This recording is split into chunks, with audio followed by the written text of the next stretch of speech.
All right, story time. Y'all gonna like this one. So, I moved out of Virginia when I was like 23.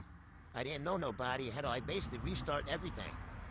Um, it sucked. I mean, you don't know anybody. You don't have friends. You don't know anybody. So I got on this dating app site, whatever, because I'm trying to find some girls. So I got on Tinder. I don't know if it's still available, but Tinder was big when I was 23. So matching with people, matching with people, matching with, and then I matched with somebody that, I'm like, damn, I'm all right, I'll take you out or whatever. So we end up like hanging out repetitive, whatever. She came to my house, and well, yeah. So we was like chilling. It might have been in my house or whatever, and out of nowhere, I just recently moved in the area. I got a, good job, whatever. She's like telling me what she's got going on in life, and she been about to go out of state to school, whatever. We was really just a vibe, chilling.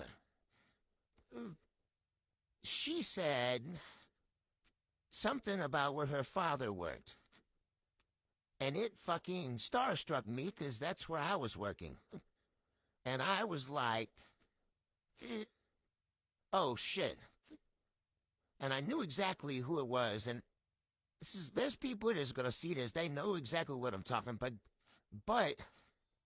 it was one of them days where I had to break it off, and like, yeah, we gotta stop hanging out. So I mean, it was cause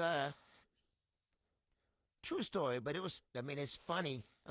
Like I said, I just told her straight up, like, you're going to school, you're about to go move out of state, go to school, and, I just moved up here, and I'm still trying to find my way. We're going to have to stop hanging out. But the reality, what it was, is because her dad fucking worked where I was working at. And the sad part is, like, I ended up going to his house at one time, not knowing this beforehand. And it makes sense because the fucking house was huge. I mean, it was like $600,000, $700,000. But it's like, oh man, yeah, it's funny shit. But like I said, I had to cut that off, and pretty funny story.